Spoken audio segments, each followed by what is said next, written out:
We live? We have all this food here. We have Emily Rubin. People want to know what to eat, Emily Rubin. They have questions and concerns.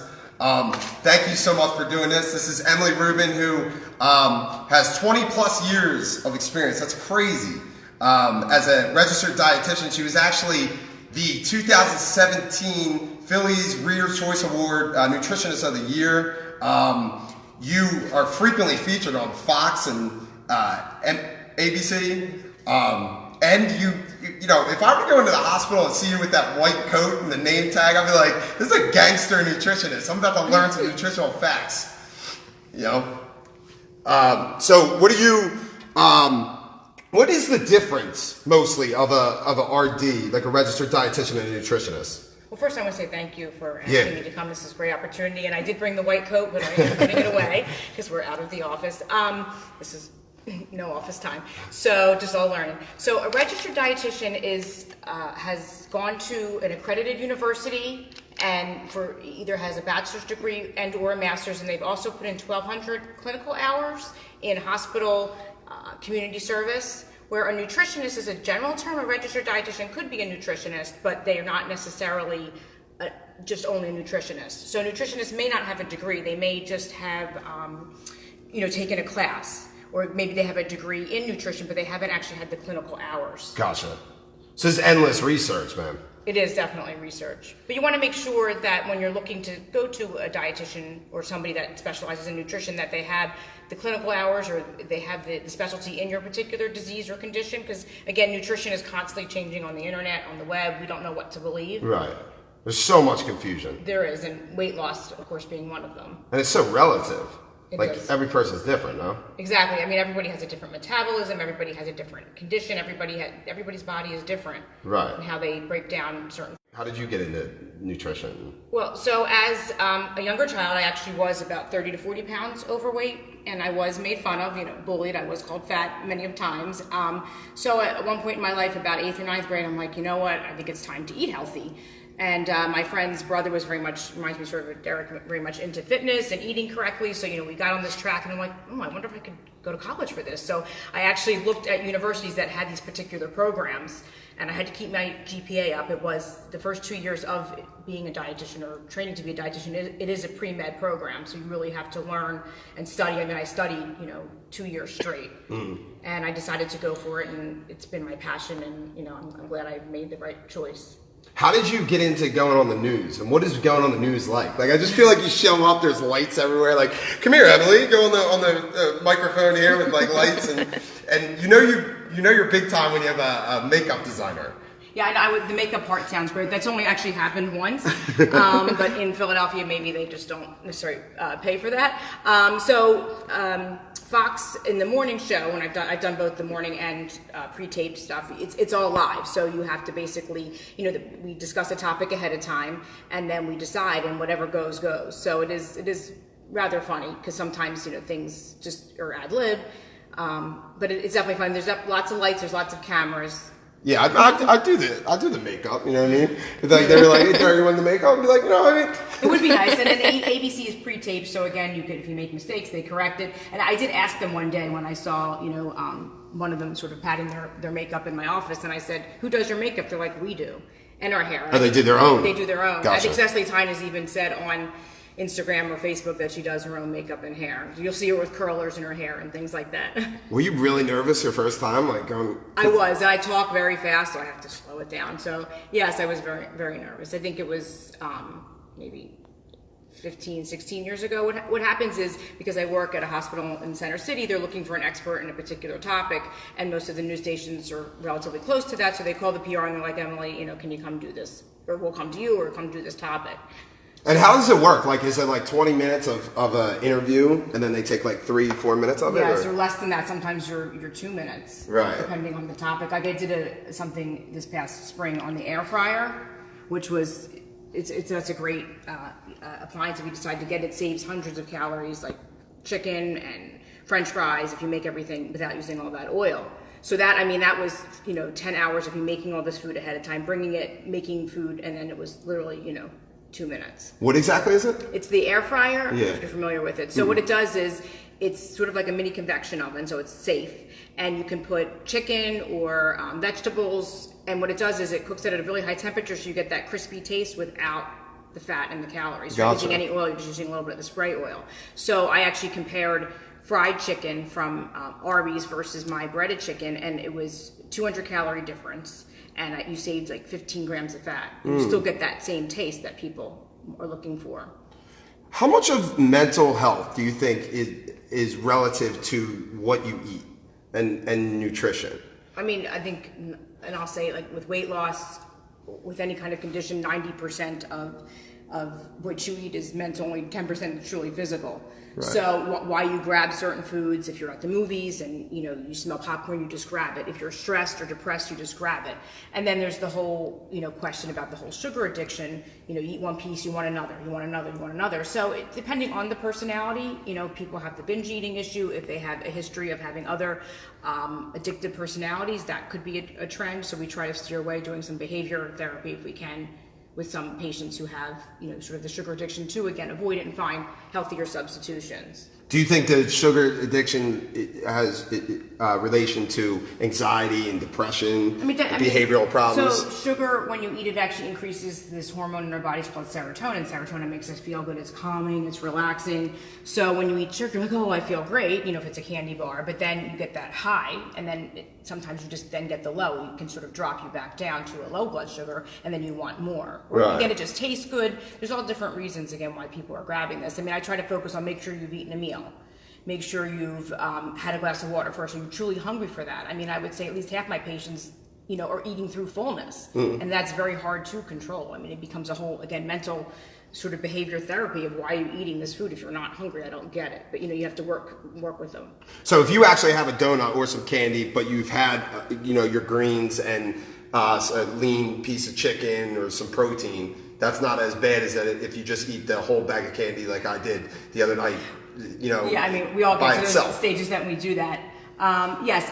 And does that lead to the binging? It could, because again, what happens is you haven't eaten, all of a sudden you start eating, you're like, oh my God, I'm hungry, and that's not really filling. So you're like, I want more, I want more, I want more. Right. Thing. When you've eaten that chicken or you've had a salad, you've had some kind of fiber and protein, you then eat that donut and you're like, oh, I might be, sometimes it might be harder to eat. I don't know if you've ever gone out to eat and had a meal and had a dessert and you're like, oh my God, it doesn't taste like it usually does. Right. I don't know if you ever felt that way, like it tastes better last time. And that's actually your body physically telling you that you're full. If you really were perfect, you should have eaten it first. Gotcha. That's the concept. Yeah. Did you have a lot of candy on Halloween? I did. What were you for Halloween? I was a skeleton, and my motto was to not be a skeleton, because I think we should all eat Halloween candy and enjoy at least on that day. And then I actually taped in the digestive tract all different kinds of candy in the stomach and down the esophagus, and then I wore my candy crown that I had to remake, because I think me and my children actually ate the candy off of That's creative. That's good. I like that. It was very fun. I had 2 sophomores from high school come to the door. I was like, what are you guys, in 8th grade? They're like, no, we're sophomores, actually. So, I was joking with them. I wasn't going to give them candy, but I did, of course. I'd rather them do that, I guess. Right. No, it is definitely better. Be a kid as long as you can. If anything, we're still, parents are dressing up with their kids, too. We want the candy as well. So it's definitely safer, I think, to be out there trick-or-treating. And you're exercising, you're walking, right? As opposed to being on a phone playing Fortnite or amongst other 100%. Instagram, whatever you're doing. That's where I learned my hustle, man. Halloween, we'd have 2 bags of pillowcases, running up to each house. We'd switch outfits, hit the same house twice. We're hard workers on Halloween. But going back to oils, because that's a confusing topic for some and misconceived in many places. Are oils healthy? They are healthy. We do want to have oils. They have essential fatty acids. They can help, heart health, depending on the healthy kinds of fat. So, for instance, nuts. There's avocado. There's canola oil, olive oil, like the Mediterranean diet, which again is a heart healthy diet. Fish oil, that's definitely healthy. The problem is too much oil. 1 tablespoon of oil, which is about your thumb to your right to your joint, is 120 calories and 14 grams of fat. So when you're sprinkling on a ton of oil, you could see possibly a weight gain if you're trying to watch your weight. Right. Fats in general, though. There's, another misinterpreted Right. subject. It depends on what you're looking for. Again, my motto is balance and having everything in moderation. I think fats are healthy, but when you consume, there's diets out there that are 90 or 70 to 90% fat, such as an Atkins or keto diet. So they're only eating fats. Right. So health-wise, I mean, they do lose weight because they're only eating basically 1 to 2 food groups. There's also side effects with that particular diet because then sometimes they feel nauseous, they're constipated, they're tired. Keto we're talking about? Keto and the Atkins, these high-fat diets. So they're not my favorite kind of diet. But again, if people, recommend it and they want to lose weight, it does definitely help lose weight. But avocados, nuts are healthy. If salmon, like a fatty fish, no, I think it's a great source of it's omega-3 fatty acids, again, which are heart health, which actually in some studies have showed that increase your good cholesterol. Right. And going back to sugars, so with sugars and especially carbohydrates in general, and we're talking about the keto diet here, so fats being so important, but what is your input on carbohydrates? Well, back to fat. So the reason why when you eat a high-fat diet, it makes you feel full. I mean, how much oil can you eat with being like, oh my God, I'm done? You know what I mean? It's not something you're drinking. You're just full after a while. So it does increase the satiety. So therefore, you eat less. That's the whole combination, the whole process with these high-fat diets. So you have less of an opportunity to binge, right? Less chance because you feel full and possibly nauseous, depending on the person. So you think most people don't eat enough fats, and now they're eating other food sources and then overeating potentially? No, I think not necessarily. I think people eat a lot of everything. It's just with this particular diet, eating this higher fat diet, right, makes you feel more full. So therefore, that's the whole concept. It also puts you in a different kind of metabolism because you're using fat for energy. Our bodies are supposed to use carbohydrates. So when you use fat for energy, that sort of increases your metabolism and sort of helps with this whole weight loss process. But the minute you bring back a piece of bread or pasta or candy or a piece of fruit, because it doesn't allow fruit, the weight gain is going to come back. That's why in terms of long term, it's a harder diet to obtain. Are you a fan of it? I mean, I'm not. I know that some physicians do recommend it because it does have weight loss results. I've used it actually for patients who have epilepsy and have had seizures. It is recommended for that because their body's actually within the brain for that particular condition. It does help for pediatrics as well for this particular condition, but otherwise on a long-term basis, no, I don't really recommend it because if everybody's going to eventually want a piece of bread, pasta, a potato chip, you're going to want those foods, and it's hard to bring them back in on that particular diet. Right, for sure. I mean, I had a patient recently who just did it. He was 260 pounds. He needed to lose weight. He was cooking everything in bacon grease. He wasn't even choosing the healthy fats. He was following this diet, lost the 50 or 60 pounds. We did a cholesterol panel, and his cholesterol skyrocketed like 60 points. Right. So, I mean, and he's 26 years old. So I said, okay, if we're going to do this, we have to at least choose the healthier fat. So we've now changed him. I haven't done another panel yet, but we'll see. And that's the problem, right, with most diets, like the extremity. And that's training and exercise of any sort. People are looking for an easy fix. Easy fix, and I just think too many people do too much too often. Well, that's America, right? Right, no doubt about it. I mean, going for a run is one thing. I'm not knocking it, but ultra marathons every single month, of course, it's going to lead to a problem. Lifting weights in an extreme amount, in excess, and with improper form. Obviously that's going to cause a problem. But what if you don't do it in that extreme form, and you're practicing the keto diet within the concepts that could be healthy? I mean, again, we do actually have a weight loss doctor where we work who definitely recommends it. So she's seen great results with it. As long as you can keep it modified and choosing the healthier fats, and there are ways to bring back some fruits and vegetables on a maintenance dose, on a maintenance diet. But it's really hard to bring back those carbs. Right. Pizza, a roll. Any of those foods, a cookie, they really can't. I mean, they make keto cookies and they make all these foods. Yeah. But again, sometimes you just want the real thing. Vegetables, fruits, raw. To eat or on this diet. They don't allow no fruit on this diet. In general. Oh, in general. No, I think that they're, absolutely great. I mean, especially vegetables, they're high in fiber, they're high in vitamins, they help our immune systems. The raw basically is a little bit more filling. You can have like lettuce, it doesn't have any calories. Cucumbers don't have any calories. Fruits, healthy. Berries are healthy, but there is some thinking that some of the fruits like bananas and grapes are higher sugar fruits. So eating larger quantities of that, could affect weight and may affect blood sugars if you are diabetic. But I'd rather eat a banana than eat cookies. So.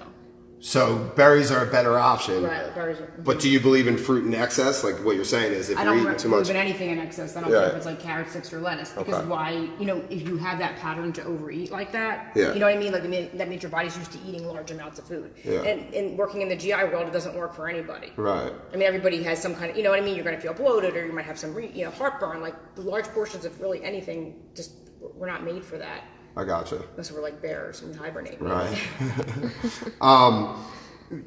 And I want to keep going with those fad diets too. Like I definitely want to get into intermittent fasting and paleo. But before we go there, while we're on the topic of sugars and carbs, like diabetes, why does that happen?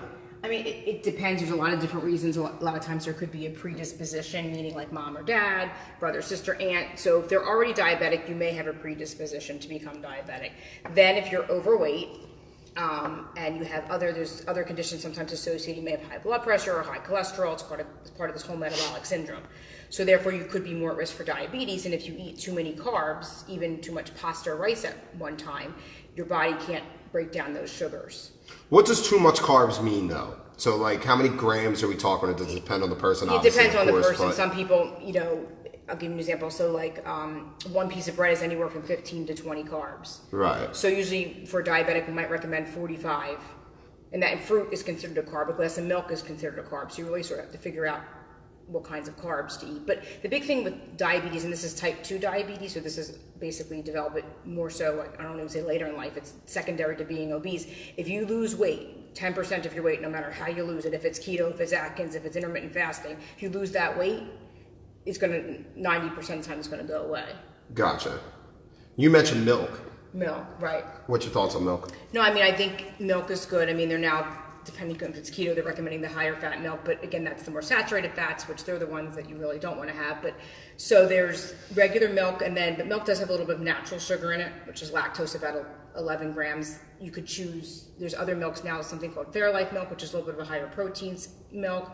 You could get coconut milk, almond milk, oat milk. There's all different kinds of milk. You want to try to get ones with protein in them, because a lot of times the almond milk, the coconut milk, they don't have the protein. I actually like pea milk.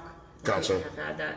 No, I think that's definitely a good option. I mean, if we need calcium, I think we need vitamin D. Most of us are vitamin D deficient, so that can definitely help supplement it. Do you believe in lactose intolerance, or do you just think it's like the bullshit that we're putting into our body?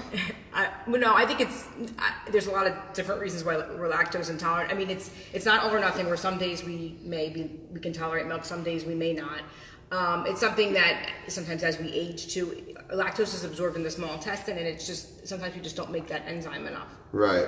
So again, there's lots of different options. Would probiotics help with that? Probiotics may help with that. Greek yogurt. Greek yogurt then would have a little bit of lactose in it, depending if you can tolerate it. Usually what helps with the lactose is you would take a lactate enzyme, which is an enzyme that helps digest that particular milk sugar if you are lactose intolerant. Cheese, a lot of people think like cheddar, provolone, mozzarella cheese, lactose is a sugar. So if you look at a cheese stick wrapper, it only has it has 0 carbohydrates, so therefore, and 0 sugars, therefore it has no carbohydrate, no lactose in it, so you'll be able to eat that product. I see.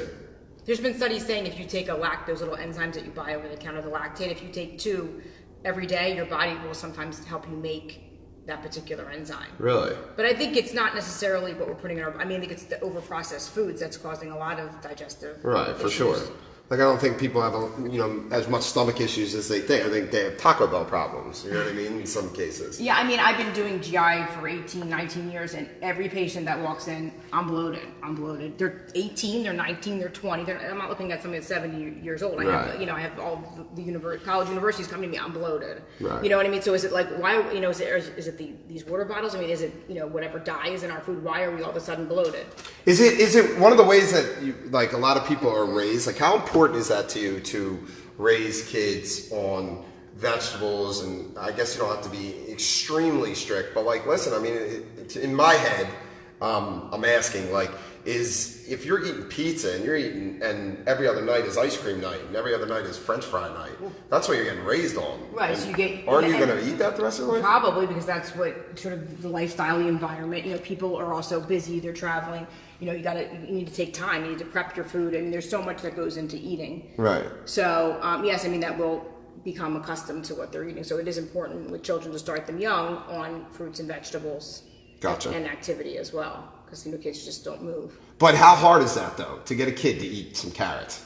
It is hard because as a baby, I feed my boys, example, I feed them all those foods and they would eat them. But then, when snack time came around at soccer or they're at birthday parties, I go, these other foods are so much better. So then they don't want to eat those particular foods. Right. So it's very hard to push it. You sort of have to stress the importance of it, or try to slip it in a food that they don't realize is there.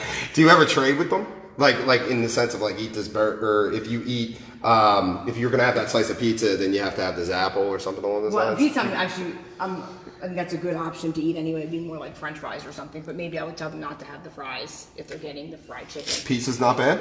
No. You're the best nutritionist ever. Well, it depends on what we're looking at. If you look, it's got a carb. If you get if it's pepperoni sausage and, the works on a thick crust pizza, but you get a thin sliced pizza, you have the tomato sauce, which has some vitamin C. You have calcium with cheese. Gotcha. So if you look at nutrition in that sense and you don't overeat, because that's a big thing. Everybody loves pizza. Right. And if you have one slice or two slices once a week, you're fine. Right. But I am looking at this chart that Em brought in. It's 560 calories I don't have to burn for that one slice of pizza. So I don't know. And I will be, we will be sharing these snacks. Em brought all these snacks in for us to learn from, not just being selfish. We're going to eat them after the podcast. So you guys will hear what to eat and stuff like that. You were talking with bloating, right? Gluten, right? It's such a huge thing now. Right. So there's a couple different things behind gluten. Gluten is a protein. It's not a sugar that's found in wheat, rye, and barley. So that's breads, regulars, pastas, and then lots of hidden ingredients like soy sauce. There's a condition called celiac disease, which is an autoimmune disease. When you eat gluten, it actually attacks your small intestine, attacks your immune system, and it causes damage. It can cause infertility, it can cause diarrhea, it can cause osteoporosis, lots of different issues. So they have to follow a 100% gluten-free diet. There's no cheating ever. It's not like a Weight Watchers diet where you can have a piece of, cake once in a while. No. Then there's a condition called non-celiac gluten sensitivity, which means like lactose intolerant. You eat that piece of bread and you get a little bit of bloating and diarrhea, but it's not attacking your body. So, depending on, and then there's people that choose to follow gluten-free because they think it's actually just the healthier diet, which I don't necessarily agree with, because a lot of the gluten-free breads and some of the bakery items actually have more fat and more calories. It's rice flour, it's potato flour, it's denser flour, so it's going to be a heavier carbohydrate. Gotcha. How do you know if you have some sort of gluten intolerance? Well, first, you always have to be ruled out first by going to either a primary or a gastroenterologist, depending if you're having a symptom, and get a blood test done first, because it's very simple. All it is a blood test. Right. That test for the gluten, the celiac antibodies in your blood. If that comes back high, then you would have celiac. How often should you get your blood work done for things celiac along these lines? It's sort of, there's a genetic predisposition. So again, if you're having symptoms, once a year, there's a genetic test who they do for it. So usually if that comes back negative, you may not have celiac. But you should get it done often. If you're having symptoms. There's really no test for the non-celiac gluten sensitivity. We did a study you would go to the bathroom and you would do like a urine test, and it would show if you've eaten gluten, it came up in your urine, and you had symptoms, had gluten sensitivity. But I'll give an example of the importance of celiac disease. I had a young woman who had a miscarriage prior to being diagnosed with celiac, and then was diagnosed with celiac disease, and there is a link to infertility or miscarriages with celiac, because it's a disease that, again, if it attacks your small intestine, it causes malabsorption of certain vitamins that you need during pregnancy. So she was so nervous about having this miscarriage again. So I followed her through her whole pregnancy. She came to me once a month. So she wound up having, a beautiful little girl, and she just actually had her second child about 8 months ago. That's amazing. Right. Because I know, we see infertility or common, miscarriages are huge these days. So people, if that's a problem, definitely get tested for celiac as well. So in this case, nutrition saved her life. It saved her life, and it also helped her, conceive and help her get, her outcome. I think that there's so many people, and myself included, when I'm eating like shit, I feel like shit. I'm a shitty human being. I feel different. I move different. My mind works different. I don't sleep as well. My thoughts, my negativity towards and my rate towards failure starts getting a little bit higher. You know what I mean? Like when I'm putting the bad things into my body, I actually feel like it's almost like a train effect, in the sense of like when I start eating something bad, then I start getting a little bit lazier. And I don't know if it's just placebo, but it's interesting that food is medicine. So if you're going to eat high fat and processed foods, you are not going to feel as good, depending on the person. Some people can live on that and feel great. Or if you're eating whole grains and you're eating fresh fruits and vegetables and yogurt and lean meat, you're going to feel better. They just digest better. This is this whole concept of the paleo diet and the caveman diet, going back to our ancestry, and that's the way we should be eating. Whether or not, it's still hard with, again, lifestyle. Paleo, you think? I like paleo a little bit better. It does eliminate dairy, which I don't like, because I think you should have a little bit of dairy in there. So, and it does eliminate all whole grains. Right. So it does allow beans like chickpeas and black beans, which is good. Yeah. But I think you could fit those foods in you're allowed fruits and vegetables. You are still getting some carbohydrates in those kinds of diets. That in the Whole30 actually has a little bit that eliminates beans.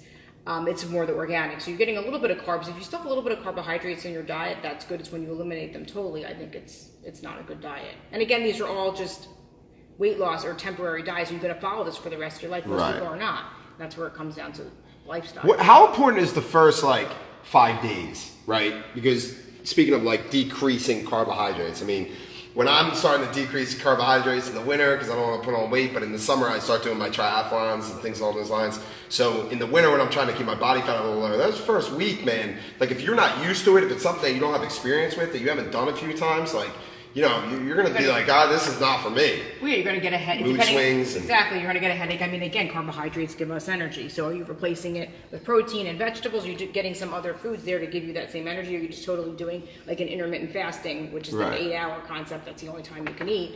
And people have a lot of symptoms from that in terms of, because you're not eating for 16 hours. Right. So giving it some time is very important. Yeah, exactly. You want to give it a week or two, or just to get you. Our bodies can get used to anything at this point. We could get used to water for 3 days straight. Gotcha. Again, it's that whole 90% mental.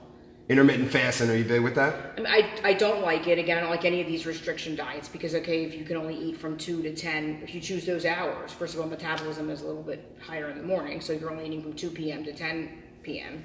And then you wake up in the morning oh my God, I'm hungry. But you're not allowed to eat anything. I just don't. The whole point, again, you're sort of like when you do the same exercise every day, it helps with basically your metabolism's as a null. This is what it sort of confuses your body. Gotcha. That's the whole concept with it. So you're sort of confusing your body and, increases your metabolism. Yeah. As a convenience thing, do you look at that as almost maybe a good option, however, in the sense of if you have a job where you're at work until 9:30 at night, now you need to eat at 10, and then you're exhausted, you fall asleep at 11 o'clock, right? And then you don't eat again until 11, a.m. the next day. Yeah, I guess if it works for lifestyle, that's fine. But then because then it does cut you off at a certain time for not eating anything. But you don't want to get to that, oh my God, I'm starving, and then start binge eating either. Yeah. So. Do you think we can go longer spurts without eating than we think? Oh, I know we can. They've done studies. They say with the lower calorie diets you live longer. You definitely can. Lower calories. Yes, I can tell you 100 different studies that say all different things. So how many? I think it was an 11 deficit. calories a day, or some of them were 800. If you think about people who've had gastric surgeries, they're only eating about gastric weight loss surgeries. They're only eating about 800 calories a day for 6 months to a year post surgery. So that's next. I would never recommend that for my patients because I think it would slow down their metabolism. But in their situation, those diets work. And aren't those studies so relative in the sense of there's no true data, no? In the sense of is there activity level involved? What does the person weigh? With what? With the restricted diets. Because what if they're doing, vigorous resistance training, or I have them on a 3-day program in here, And then I actually should piggyback that question with, so do you think that some people, when they first start training, right, especially for weight loss, if they're under eating, and then they want to come in, they want to go gung-ho, they want to train really hard. Right, and then I see that over a training effect and a huge mood swing, and they're like, this isn't working. You do have to feed those muscles, or you're going to atrophy, you're going to probably feel awful, you're going to bottom out, you're going to be passing out. We actually have a weight loss program. It's called, I'm not part of the program, it's liquid diets, OptiFast, it's 800 calories. Those patients, when they're following that diet, they're not allowed to exercise. Because what exercise does, it increases your appetite. So, and then you're just not feeding enough. It's not enough calories to feed your muscles. It's enough to make you function every day.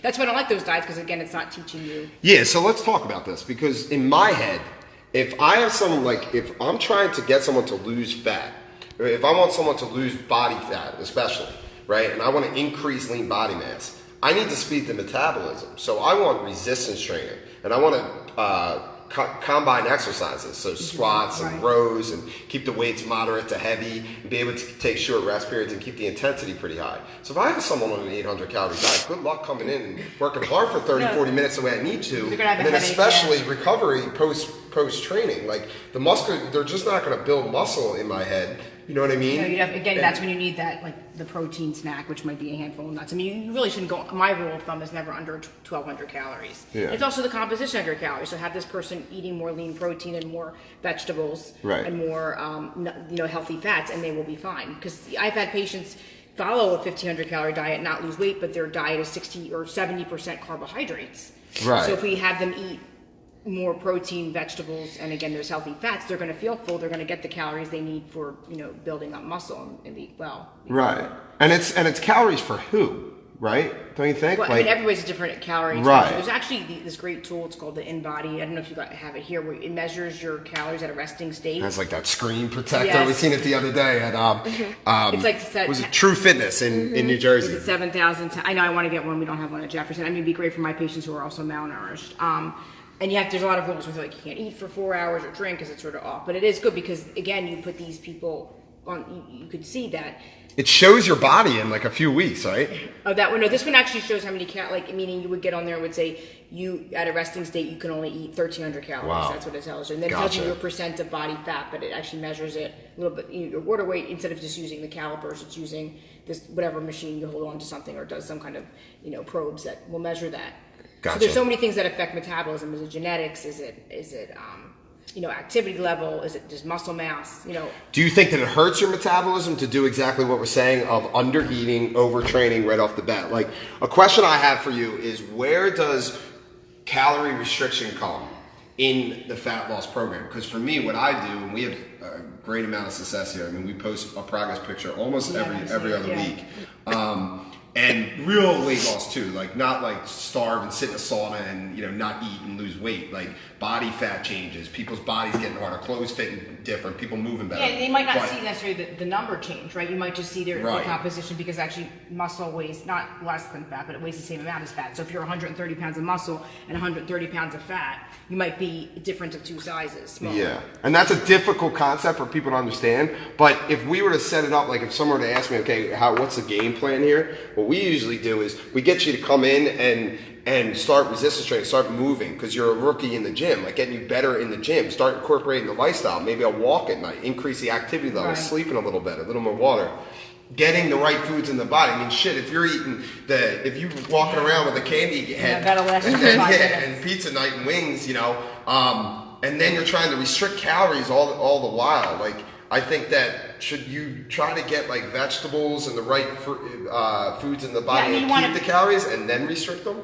Like, where does it come in the? It depends on what they're eating too. Like, so if they're eating junk food, we have to decrease their their calories. If they're already on a restricted calorie diet, then it's a little bit different. The rule of thumb: it's 500 calories, 3,500 calories equal 1 pound of fat of weight loss. So we can find those 500 calories if it's this soda, or if it's 3 pieces of candy or bagels and soft pretzels. I mean, they're 300 to 400 calories. They're equivalent to 5 pieces of bread. We can make a substitution for them to have, some crackers or a piece of fruit or Greek yogurt or some beef jerky, some kind of healthier snack for that option. That would be the way to go. Right. What about pre-post workout? So pre-workout, what should people eat? So again, I think that they should do a combination of a protein and a carbohydrate. So maybe if they did a Greek yogurt, if they wanted to add some berries to it, if they wanted to have some whole grain crackers or a banana and an apple with some peanut butter, depending on the time too. Like, you don't want to eat too close to the workout, maybe an hour and a half. If it's a meal, it's 3 to 4 hours because you need time to digest. Yeah. And it could be the same after the workout too, that combination of it, depending if it's a meal, maybe a salad or vegetables with grilled chicken, maybe a small sweet potato, or some of this chickpea pasta that's a little bit higher in protein. Gotcha. It's depending on the time too. Like looking at these foods here, the 28 tortilla chips you have to run for 57 minutes of Zumba. So exercise isn't really great for weight loss. You need it for weight maintenance, really. It helps you maintain the weight, and then it helps you while you're sitting here. If you've exercised, you're burning more calories just sitting here. That's the whole point. You want to increase the metabolism. That's what the exercise does. And in addition, like we're saying, like living a healthier life, a higher quality life. So is flexible dieting huge with you? Like the idea of eating pretty good throughout the day and then maybe having a, slice of pizza or something at night? Or every day, or like once a week. It depends on what your goal is, if that Right. would fit into your diet. So it just sounds like restrictive anything you just don't see success with. I don't, but again, if I have patients that need to lose 20 or 30 pounds, 50 pounds, I'm not going to recommend that pizza again because it is going to be a little bit of higher carb. I might recommend there's a cauliflower pizza you could have, or to have it once a month, or if it's somebody who eats 4 slices, eat 1 or 2 slices. I mean that's the thing too. You're not going to change people. Don't change. Right. It's very hard to change people who've had these kinds of eating patterns their whole life, or even 10 years. So it's tough. I mean, I have athletes that come to me that are still eating like they did when they were in college when they played football. And I'm like, you're not doing that anymore. You can't eat like that. And they're just so used to eating that volume. So it's just a total, 360 for them. Yeah. And especially with them, like a lot of people, we've talked about the pre-workout nutrition, but especially like in football, like the post-workout nutrition. Yeah, I mean, it depends on what exactly. Because I think people go gung-ho with that. I think it's extremely important. I've seen great success with clients that drink a shake immediately following versus clients who do nothing as far as protein synthesis, like after a workout. Yeah, I mean, they say to do it within 90 to 120 minutes. You believe in the window? The window for, well, you could do it after too, but I think it's that 45-minute period. It Right. depends on what kind of training you're doing. I mean, if we're doing intense training for an hour and a half, we need that. If you're looking for to build muscle, we need that. If you're looking for weight loss, again, we want a calorie deficit. I don't know if we necessarily want you to eat. I mean, you can maybe have a string cheese, a little bit of protein, but eating that full meal. So back years ago, Michael Phelps, who was swimming for 4 hours a day, he was eating 10,000 calories or 12,000 calories a day. He did that in the first Olympics, not the second, because he was 32. He's like, I can't even eat that way anymore. But the best beverage he came for post-workout, and if you remember, it was I actually did a story on it, was a chocolate milk, because you got the combination of the protein, you got the sodium, you had the potassium. It was the best ratio, and the carbohydrate. Right. Post-workout. Gotcha. So that could be an option too, because doing, if you did like maybe the different kinds of yogurts that are flavored, and then there's the muscle milks, Premier Protein, different kind. You don't have as much carbohydrates in that. Right. We have people here, that are doing the chocolate milk, because I think that if you're not going to drink your protein, like if you hate it that much, you're going to spit it out in the sink. Like you got to find a different source. Right. And again, I think that's something where it's like depending on the person too. Like chocolate milk for who? Someone that's in great shape that is used to drinking it. What about protein in general post-workout? Like, I actually eat these pure proteins that you Quest bar. Have you had the? Yeah, I actually like the pure protein and the Quest bar. I mean, they're under 200 calories. They have 20 grams of protein. The Quest bar has 17 or 18 grams of fiber, which is a lot of fiber. So sometimes if it's too much, it's bloating. But those 2 bars are going to fill you a little bit more than if you were just to do like the Kind Nut Bar, or everyone loves those Nature Valley, the Quaker bars. They don't have anything in them except carbohydrates. There's really no protein. There's no fiber. So have you found any GI or stomach problems with like protein bars? I have. I mean, some of them, because the Quest, some of them have sugar, because they're trying to make them lower carbohydrates, so therefore they put something called sugar alcohols in them, which are actually digest in the large intestine. They can cause a crampiness, bloating, and sometimes even diarrhea, because it's just the way they digest. So you have to be careful with some of them. Gotcha. You have so many success stories too. I do. You had someone lose 100 pounds? I did. It was one patient probably 15 years ago. He had 240 pounds. He was around 68. He had just gone to his cardiologist. He'd had a heart attack, and the cardiologist was like, you have to lose weight. He goes, this is a time, the early 2000s, the Atkins diet was very popular, which is again about a 60 to 70% high fat diet. And he's like, I don't want to, he even said, I don't want to eat like this. Do you like Atkins? I mean, again, it's sort of similar to the keto. I mean, I prefer, if you need to lose weight, it's going to work. But again, cholesterol paddle, eating all that bacon grease, it may not. But again, keeping it off, it's easy. I mean, we can all everybody can lose weight. You can't keep it off. That's what it comes down to. Because again, it's the rest of your life. It's not, 3 months. So he followed this diet. Anyway, so he's like, you know what, I want to eat out. I just retired. Me and my wife, we love to eat out. What can I do? So I devised a plan on, what he could do for breakfast. I think we did a yogurt or hard-boiled egg. Then at lunch, he would go out. He'd have his bigger meal at lunch, which was better, and he would have salad. He would order vegetable, get the baked potato without the butter on it, and then he would bring his own, I can't believe it's not, but all these light things. He would bring low-fat salad dressings. He wouldn't eat the dessert. When you go out to eat, how many extras do they give you? They give you the bread, they give you the tortilla chips, they give you the fried noodles. I mean, it's all hundreds you don't eat them at home, but when they're put in front of you, you eat them. So, I mean, he did unbelievable. He's been that way for a long time. And then he actually didn't do the exercise first. He wasn't ready for that. And then he got really, it was cute, he got really involved with the weight training. I mean, this was like a 7-year-old man. But, this is what saved his life. Yeah, that's amazing. These snacks, you have these around the office? Or? I do in my office. So there's these dry roasted edamame. So it's similar to a nut, but it has more protein and fiber. It's 10 grams of protein, 8 grams of fiber. So again, it's a little bit more filling, or just a different taste. That's good. And then everyone likes a potato chip. So I love these different. I do like potato chips. Yeah. So this is what is this? It's a protein soy chip. So it's made from soy, and it has soy protein in it. And then there's also let's just show everything. Yeah, I know. I have thousands. But the benefit of this chip is it has 10 grams of protein and only 10 grams of carbohydrate for 28. You get a nice volume for a lot of chips. Yeah, this is this pasta. There's a couple different ones. There's this one, and then there's a lentil zucchini one. So you're getting, again, that protein, that fiber, so that's going to fill you. And they have done studies when people have eaten more protein, they actually burn more. Again, we're always burning calories. You burn more calories. You'll burn an extra 100 calories possibly eating something made with eating a protein versus a carbohydrate. Really? Interesting. What's this guy? So some people, again, you were saying they don't want to drink chocolate milk. So there's a bunch of different clear proteins out now. So this is Trimino, then there's protein H2O. So they're protein that are in a juice form that are lower sugar. These look good. Yeah. So these are the protein 1 bars. They're made by the Fiber 1 bars, and the reason why I like them for my patients that need to lose weight is they're less than 100 calories. They have 10 grams of protein. You really can't find a bar that's less than 100 calories and 10 grams of protein, and they're filling. Gotcha. Yeah, this is the best day ever. Living my best life right now. And then these are good for the car. I have these in the car. The nuts, right? And it's nice you get the chocolate flavored nut, so that's good. What's up with these guys? Yeah. So again, my philosophy is when a patient comes in, like, I like candy, I like chocolate, I try to make a substitution because I love to cook at home. So again, these are the real peanut butter cups. I can't believe how small these are. These are about 50 calories. These are probably about 80 calories. They're made with the 100% dark chocolate. I used almond milk and a little bit of the Truvia brown sugar, and then I used the no sugar peanut butter. And they're about 80 calories. They're basically allergy-free, everything besides nut, or diet-free. They're vegan, keto, if you wanted to. So anybody any diet. I love that. Besides nut.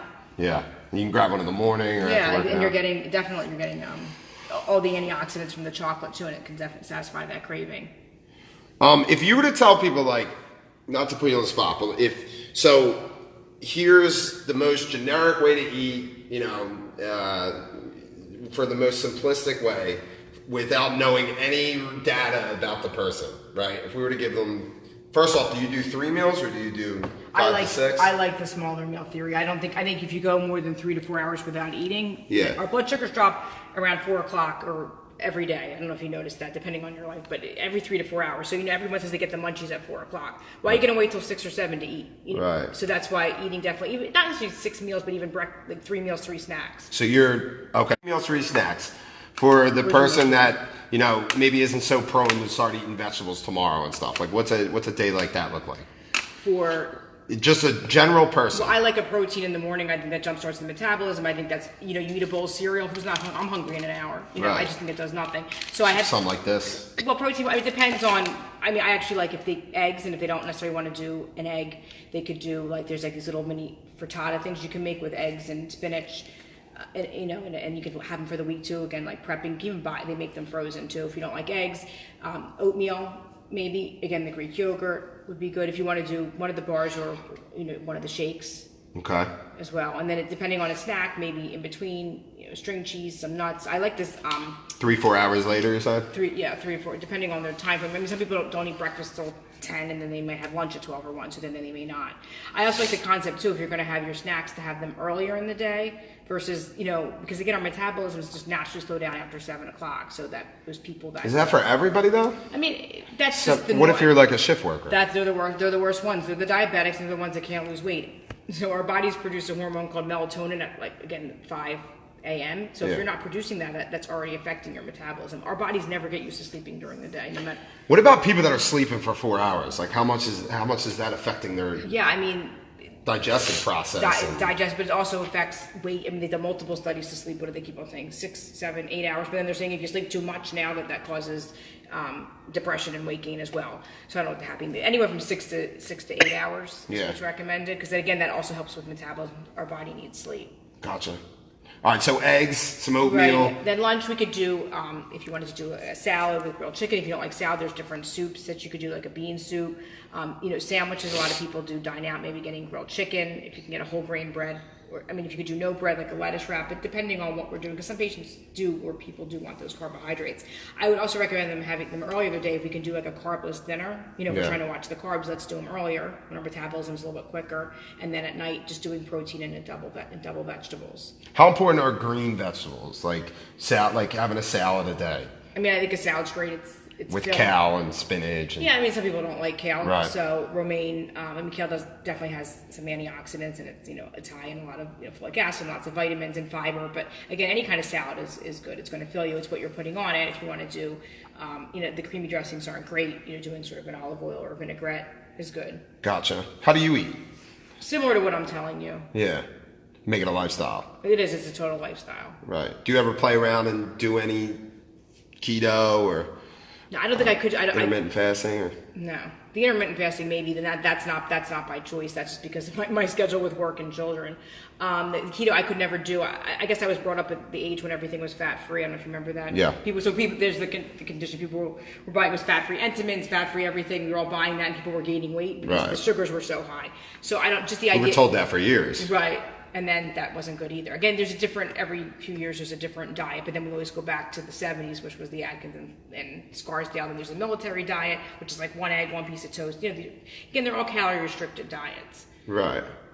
The most successful diet. What have you seen? So what do you think is the most successful? So there's the Weight Watchers concept is good because it allows you to eat all food groups and it gives you points. They changed it. I like their points now because in the past it was like if you had a piece of salmon, it was 7 points. And you're only allowed 25 points. Now they give that salmon 1 point because they realize it's a healthy protein. And they give that bagel 7 points. So that makes sense. Mediterranean diet is great because you're getting, the healthy fats, the olive oil, the nuts, things like that. The problem with the Mediterranean diet, what I've learned is, and they do eat a lot of carbohydrates, but their lifestyle is different. They're walking everywhere. Like we might eat Mediterranean, but are we doing the same thing that they're doing in the we're not doing that walking. We're not adding that extra activity. Again, so important to understand what you're reading and not believe everything that you read, right? And not just read what you believe, because without missing that concept of they're walking every day, that huge variable is extremely important. And their food's also made fresh every day. I mean, they don't have foods with a lot of additives in it. Right, for sure.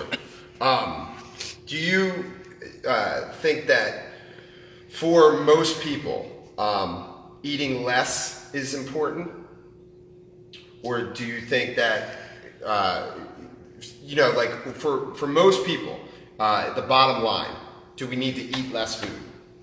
Probably. I mean, if it's the calorie deficit. I mean, if you go out to eat, like I said, the portions, everything's just so big. Right. So everything's oversized. There was a documentary years ago that Supersized Me, where that man he asked everything from McDonald's for 1 month. Right. Because it was cheaper. It's cheaper to get 2 Big Macs than it is to get one. You know what I mean? So he gained 30 pounds in 1 month, and he basically developed diabetes. He developed high blood pressure, which wouldn't happen to everybody, and he developed a condition called fatty liver. So I mean, again, it is the portions that I think are huge, and we just have to get used to eat. Our bodies. If you look at even the sizes of the French fries from the 50s and the French fries now, the sizes have gotten bigger. Everything's just bigger. Because everybody wants, again, everything in excess. Yeah. So eating less, again, we want that calorie deficit. But it's also the composition of the calories, too. So we want a calorie deficit, but I don't want to take away vegetables and whole grains and fruits either.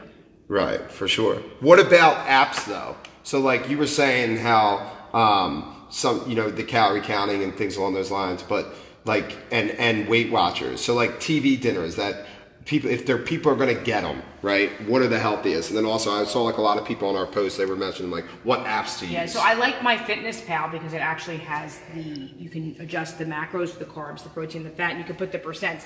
They automatically put it to the quote unquote percent that I guess the American Heart Association recommends, or just even the daily plate, but it's 50% carb, 30% fat, 20% protein. I don't think that works for a lot of people, especially my weight loss patients. I do more than 40% protein, 30% fat, 30% carb. So you can actually adjust that, and it doesn't cost money. So more of a zone diet. Zone, yeah. Right. Then there's Lose It, which has, I don't think it has the macro adjustment without the upgrade. There's My Plate, which also has the adjustment. There's My Macros, which is an app that you have to pay. I think it's $2.99. I don't think you necessarily have to pay for these apps. I mean, they're great because they really monitor you. The thing is, they overestimate the. It's like these machines here, they tell you to subtract 10% of your weight because, oh my God, I just burned, 700 calories. No, you didn't. You probably burned 500. Right. So you really have to add that account. Like everything's with nutrition numbers, it's all an adjustment. Right. Food journals, do you think that they... that's the best. Because again, I can't talk to these patients every day. So if you're going to eat a whole bag of candy or a whole thing of ice cream, if you're writing it down, you're putting it in that app and you're looking at that. Oh my God, I can't believe I just ate that. It gives you that daily reminder. Oh my God, I shouldn't have eaten that. And it even has little like red blurbs that says you went over your calories. Or a lot of times my patients say it's telling me I'm not eating enough, and I don't necessarily believe them because I think A, they're not necessarily putting it in, or B, it's that whole overestimation. Yeah, for sure. And what was that? Go ahead. No, I had a patient / friend. We did a thing on Vox together, and she had lost 20 pounds and using the app when it first came out. She did really well. Do you like just writing it down like in a book? I mean, some people do that. Just for behavioral purposes? It's writing it, it depends the generation now. My 15s to 35-year-olds are not writing anything down, where my older generation, I print out a food diary, and it even has the glasses of water so they can make sure they get their 8 glasses of water in a day. Yeah. And with the overestimation thing too, another important thing that I think people need to realize is that your calorie, the amount of calories that you're going to be burning is going to change as you get into better shape. Exactly. So the better that your cardio gets, and the better shape that you get into, and the stronger you get, you're going to burn less calories. And the more your body fat goes down, the more and the less what you weigh. So I think that a lot of times, like if you only do it for 2 weeks, you're going off that 2-week time when maybe you were 50 pounds overweight or what have you. Right. Well, right. You do when you're more obese, right? The more you weigh, the more calories you burn. But also, the more muscle mass you have on your body, the more calories you burn. Right. I think one of the big problems though with journals and apps is the fact that people get too anal with them. Fixated. Yeah, I have some of them who do spreadsheets. Yeah. Right. And 9 almonds and 8. Yeah, well, you don't want it to turn into that sort of. But all jokes aside, though, how important is it to be detail oriented in the beginning? I mean, it is if you're changing your lifestyle and you want to make this change, this is going to work for you. But I mean, sometimes writing it down is better than calculating all those calories, because a lot of people don't understand what a calorie is, and everything says 2,000 calories on every. What does that mean? You know what I mean? So that's hard. For sure, and food labels are a little bit difficult too. The serving size is different. They're changing serving sizes. Where in the past they said half a cup of ice cream is a serving. Well, who eats half a cup of ice? That's a yogurt container. Nobody eats that. So now they're making it 2/3 of a cup as a serving. They're trying to make servings a little more realistic. You're like Google. I'm just spitting out questions. You just answer. What are the last ones I asked you? Sorry, because I can keep you here all night and I'm just asking away. With the food label though. So just for someone that just needs to know the basics of a food label, that only wants to look at it for 5 seconds, what's the most important things to look at and understand for simplicity? Can we do more than 5 seconds? We got 7 seconds, and we got to get back on Instagram. I think calories. It's calories, fat. It's probably calories, fat, protein, and carb. It's the 4 main nutrients that you'd want to look at. But what should people look for? Is what I'm saying. Instance, someone's in a store going to buy it. Right. So you want something that, depending, like if it's a snack, I like it less than 100 to 150 calories. There's carbohydrates great. It's less than 4. You don't want 30 grams of carb. You also want to make sure your sugars aren't more than half the amount of carbs. So if you look here, there's only 1 gram of sugar for 4 grams of carb. Yeah. That one. Protein's 4 grams. Gotcha. The fat's so you want it to be half that. Right. Less than half of that. Okay. And it's also it's 100 calories. The fat's a little bit your fat. It's not like you're eating coconut. Gotcha. Which is my big pet peeve, but yeah. So to keep it simple for people, make better choices. Don't eat too much. Well, that sounds too simple, right? Right, for sure. See a dietitian, not a nutritionist, unless they've gone to school for dietitian. And stay away from the fad diets. You are super passionate, man. And you know what I really like about you? Like, you're on the news and stuff, and you came in to do my podcast. 3 people listen to this. I really appreciate you doing that. It shows you care, and that you actually you're doing it for all the right reasons, which is really important to me, especially in this field. Like, there's so much pollution in the field, and the people that are still doing it for what they should be doing it for and studying to get better every day as a passion, that want to be great at it, and then most importantly help other people, like, those are the people I like to get around. So I really appreciate you doing this. I mean, most people go into healthcare for the passion. They don't. It's not about the money. It's about taking care of others, and that's something I've always wanted to do. And I sort of understand the food concept. And food is medicine. You have to eat to live. I mean, there's so many patients besides our typical weight loss patients, which they're the ones that will tend to go away and come back, go away, come back. I have a lot of patients who are like, they need to eat to live, and they're young. They have a lot of GI conditions that they need me, so they know exactly what they need to eat so they can function every day. I mean, I had people that have this condition where the food sits in the stomach too long. I had a college athlete, and she begged me. She's like, I can't lose my scholarship. What can I eat? So I had to give her 4 ounces of liquid to tell her. I had a whole schedule of all the liquids she could drink so she could get through college. I have another one who worked his whole life to be a semi-pro soccer player and had a condition. He has a feeding tube at night. Just so he can play soccer during the day. I mean, this is what people will, and they need these people to guide them. So I'm glad I have the opportunity at where I work that I can do this, because there's not that many, these kinds of positions for these specialty problems. You're involved in the research, right? Research, right? Yeah, I've done a study on gastroparesis, which is this condition where this food just all of a sudden sits in your stomach, and it's young women or young anybody. You get a virus, and all of a sudden the food's not like leaving your stomach, and you're sick all the time. And then I have one for the gluten sensitivity. Awesome. I really appreciate you doing this. Sure. That was so much fun. Thank you so much for everything and all the information. I hope that you guys liked it. Any questions that you guys have for Emily as well, I guess, and for myself? Instagram or... Yep. Yeah, do you have anything where people can find you? Yeah, they can do it. I'm public on Instagram. It's at Emily Rubin RD, and I do Twitter too. Okay. And where's most of your literature? Like, you've written articles. Yeah, I've written for Philly.com. I've written a bunch of articles on celiac, on a lot of the GI conditions, bloating. So it's Philly.com. I'm quoted in Women's Health and it's amazing. Other articles too, right? And Fox News and Fox ABC. Right. Very cool. Yeah, thank you. Thank you so much for doing this. Thanks so much. much. Had a great time. Thanks, guys.